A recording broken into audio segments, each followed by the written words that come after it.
that you read time after time again. Amen. Luke the 15th chapter, St. Luke. The 15th chapter, verses 18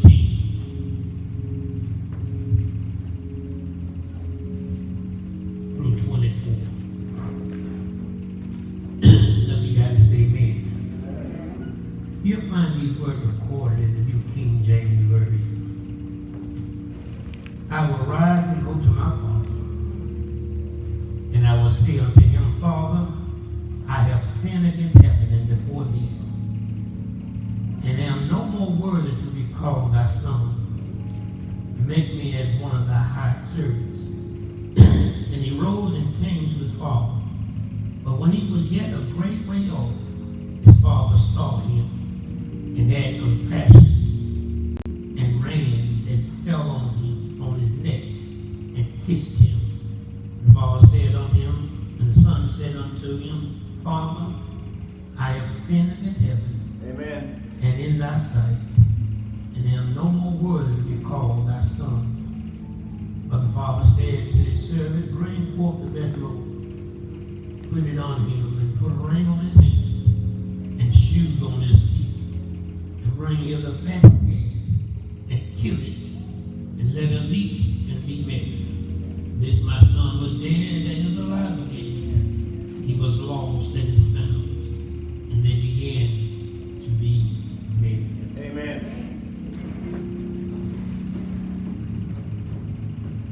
And for just a few moments, I want to reason with you on this subject. I want to talk about honest restoration. Honest restoration. Today we live in a time in which people fall out with each other. And they have the unmitigated gall to say, I'm sorry, with our lips, but remain angry Amen. in our hearts. Is that right? We're just not honest with ourselves, and therefore we're not honest with our fellow man. Is that right? Amen. When this happened, there will be no real forgiveness and no honest restoration. Is that right? We do like the old folk used to say when you say, I'm sorry.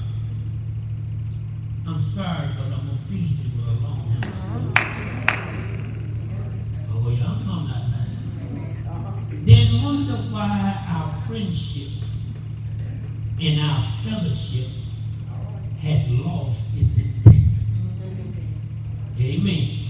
We can't worship God in spirit because we really don't seek for honest restoration. Help me, Holy Ghost. Now, I want to talk about honest restoration. Here in the text, we have the familiar story of the prodigal son. You know this story. A young boy who lived in a remote area of the world, which was known where the eastern trade route ran through. He had heard stories of the other parts of the world that piqued his interest so much so, he petitioned his father for his part of the estate. Is that right? Now I ain't finna go into all the logistics of that. I want to carry you to the end of the story. Amen. It was here at the end of his plight that he sought for honest restoration. Amen. Is that right? He didn't act like many of us who want forgiveness but don't want to forgive. Amen. He acted like a true child of God, one who sets the stage for us who want honest Amen. Looking at what he did at the end of the story. Amen. He showed us the three things that merit honest restoration. Amen. The first thing he showed us, amen, if you're going to seek for honest restoration, you got to make an assessment of your own condition and your involvement in the transgression of your sin. This young man had to grow up and look at where he was mentally. He had to grow up and look where he was socially, eating at a hog pen. Yes, sir. He had to grow up Come on. and look at himself spiritually. Amen. He had grown up in a strict religious home. His father was God-fearing and had bestowed upon him the heritage of God. God, amen, in the text is a representation of his father. God here, amen, allows him to see his own mistakes. Amen. He could now make an assessment of his own condition, amen, and his own involvement of his transgression. Honest restoration, will allow you to see your own part in your faith. Amen. Now, let's not run this too fast. Come on now. There's a difference between transgression and sin. Because if you don't get this, you don't get the whole story. Sin is an offense against God. Amen. Transgression is the way you violate his trust. Uh-oh. Uh-oh. What's it? Don't that same now? Let me show you this. I can remember telling Christian to go outdoors and get Tulane. I said, Christian, go out there and tell Tulane to come inside. But once you got outside, I heard her say, good daddy said he gonna tear you up when you get inside. Now, the transgression was the way she told the story. Amen. Our transgression is the way we violate God's trust. Is that right? Come on now. The Bible said that when he came to himself, when he made an honest assessment of his condition and his involvement of the transgression, the process of honest restoration began. Is that right? Today we are so busy looking at others, amen, that we can't see our own condition. We are quick to point out everybody else's shortcomings in your transgression and can't see yourself. You can see what someone did against you, but you can't see what brought that to where it was. Amen. We're so quick to point it out. Amen. But not look at what we did. Come on now. Come on now. Lord help me. In St. Luke, the 23rd chapter, the thief that was on the cross understood that he had to make an assessment of his condition and the transgression of his involvement if he were going to get honest restoration. The Bible says, he said, we indeed justly receive the rewards of our deeds, but this man have done nothing. Amen. In other words, I'm getting just What I deserve. Come on now. what I deserve. Come on. And Lord, I know I've been a wretched, murdering, no good, low down, thieving man. I own my part. Amen. And I know you didn't do anything. But Yes, sir. when they get over young, Come on now. amen, will you remember me? The believer, if you want honest restoration, you got to make an assessment of your own condition and your involvement in the transgression of your sin. Think about it before you blame somebody. Think about it, amen, before you look down on somebody, amen. This man had done nothing amiss, and he thought about it. But what about us? We're mad at folks, ready to fight them. They done us wrong. What did you do? Lord, help me. Now let me say this. You don't necessarily have to do anything to that individual, but you can do something to somebody else. And it go full. Sir, come on now. Come on. You be mad at this person, but this person didn't do you like that. But what about the next that you did? It goes full circle. I got to understand, what is it that I done done? What have I done to bring it to this position? Oh, I know you don't want to hear this. Take your time. But if you want honest restoration, you got to make an assessment of your own involvement of this transgression. The second thing he shows us, amen, you got to make a rational decision on how you can be used in the process. That's a big of restoration. Amen. This young man had been through the ringer in his downfall. He had experienced the agony of defeat when he ran out of his money, when his family was gone, when his so-called friends were gone, when his amenities was gone, and his pride stepped in, and he had to see himself. If honest restoration were to happen in his life, he would have to make a rational decision that would allow him to see how could he be a part of the process of restoration.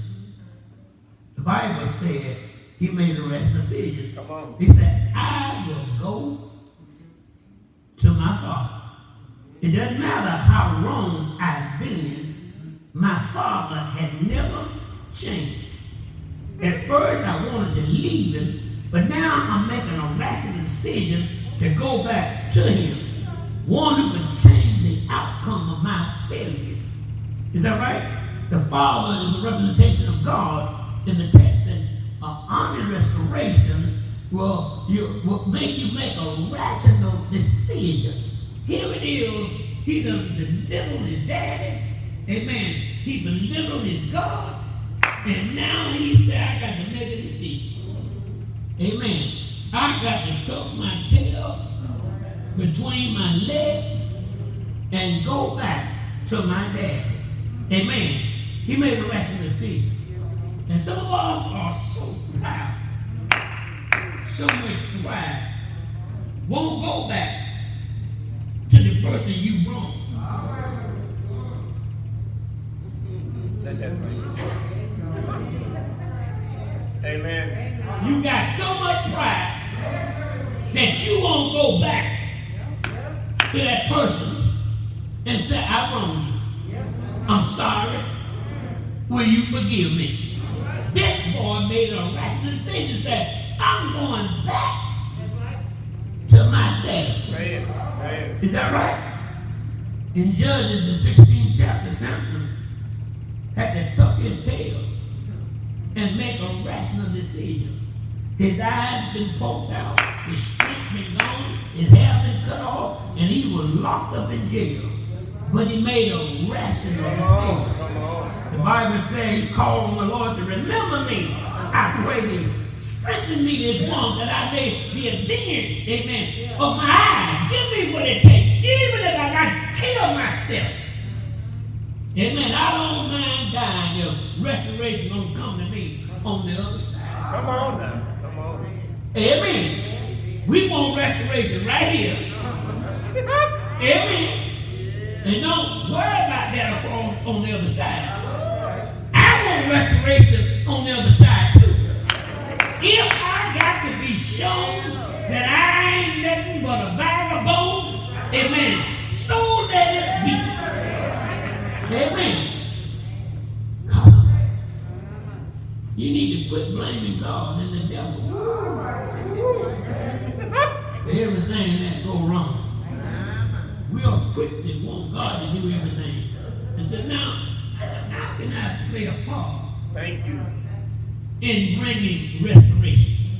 What can I do, amen, to show you that I'm willing to play my part in the restoration? Some of us got so much pride that we're ashamed to let folks see us in a fallen condition. Lord, help me when I'm about to say. Some of us are sitting up there sick to death and afraid to let anybody know Amen. that you're on your way out of here. Amen. You're ashamed to let people see how God can use you. Lord, help me. I'm going to say something, and I know my sister-in-law don't mind. My late wife, darling sister, she was taking some experimental drugs that they didn't have yet perfected. Come on now. And I said to her, we won't do this. And she said, no. We need to do this, that it may help others down the road. Amen. I was so angry because I didn't want her to deal with all of the tragedy that go along with it. But she understood that she made a rational decision, amen, to be a part of the process. Amen. Well, that drug now, when it's caught in the first stages, has an 83% chance Come on now. Come on. of clearing up. Amen. She made a rational decision to be a part of the process.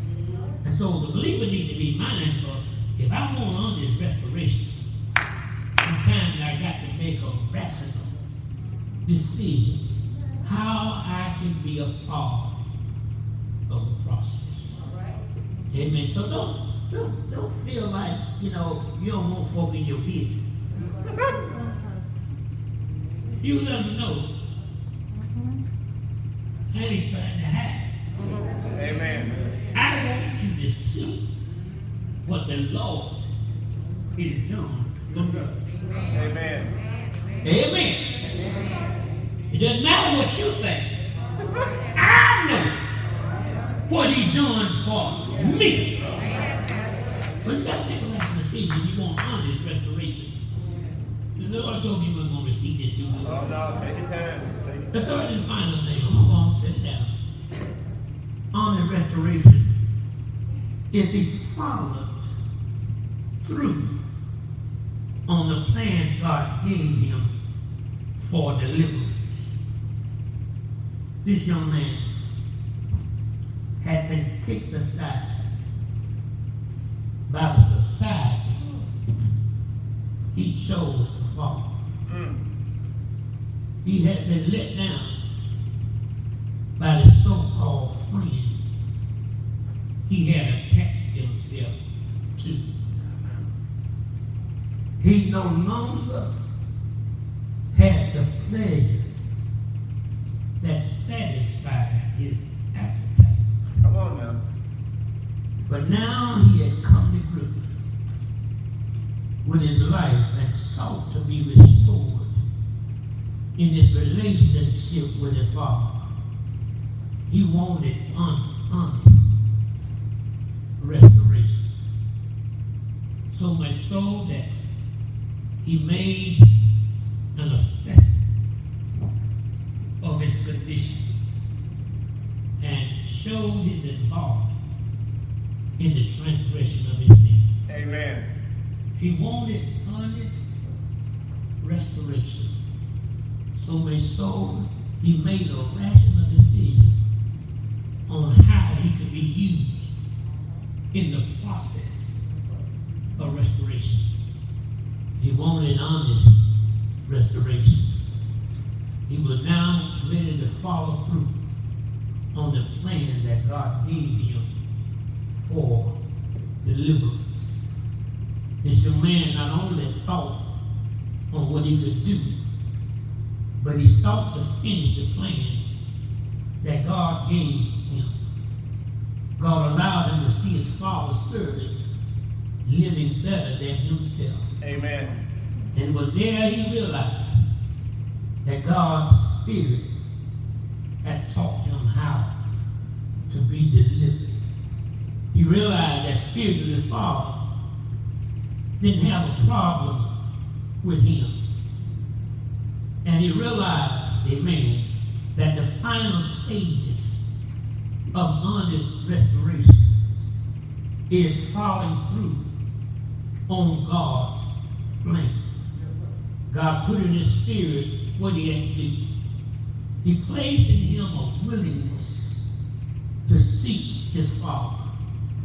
And he would see the love of his father before he got to his father.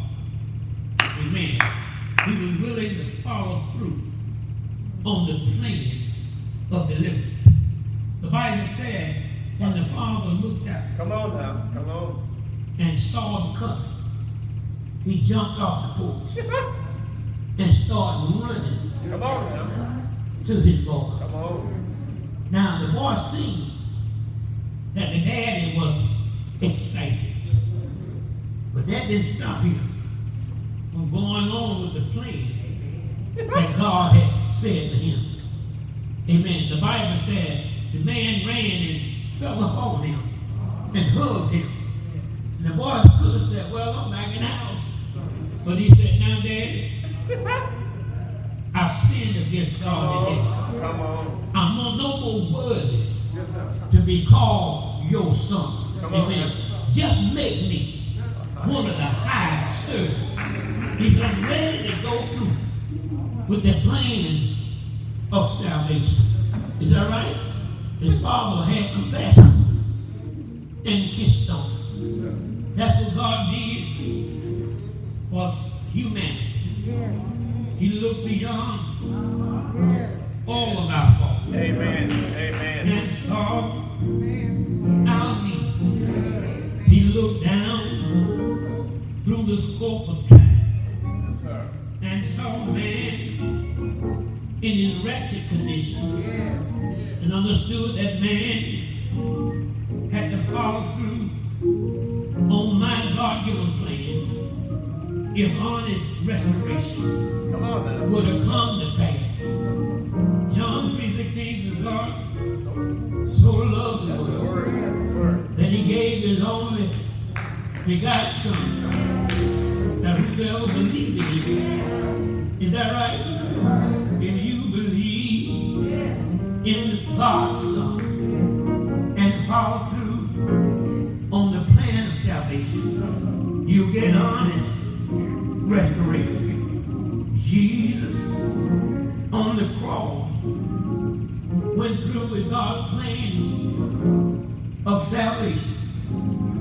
On the cross, died like a common thief. And the thief said, if you are who you say you are, if you are the child of God, come down off the cross and first save yourself, and then come and save us. But Jesus understood, amen, he had to follow through on God's plan for salvation. He told him, wait a minute, boy, I am that I am, and my God want me to die to save humanity, and I'm ready to die for Is that right? One writer said he died until the moon dropped down in blood. One said he died until the earth rocking real like a drunken man. He died until the sun refused to shine. But thank be to God he didn't stay dead, because he had to follow through on God's plan of salvation. He knew that somebody wanted honest restoration. Is that right? I'm reminded of 10 lepers who had leprosy. And they had heard about Jesus healing the sick. And they went to house, Lord, have mercy upon me. And then Jesus said, go on and show yourself clean unto the priest. And as they went, the leprosy began to dry up. But one of them said, wait a minute, I'm getting too clean. But the priest didn't clean me. Came back and said, Lord, amen, I don't want to just be clean. I want to be made whole. And I'm so glad that Jesus died to make us whole. So you'll ask for honest restoration. I don't want just part restoration. I want honest restoration. I want the power of God to be with me, then be able to see me when I call on his name. Honest restoration. God bless you. God thank you for my friends. The door to church, we are Christ in for the Savior. The time to come right now. You have a church home and look for home. The time to come is right now. Honest restoration. You'll not leave here. Amen. Amen. The same way you came. Amen. There ought to be a newness about you when you leave here. There ought to be something on the inside that said, I've been changed. Something on the inside that has been renewed in your spirit. So much so that you know beyond the shadow of doubt that thing will be better. God bless you. God keep you on my press.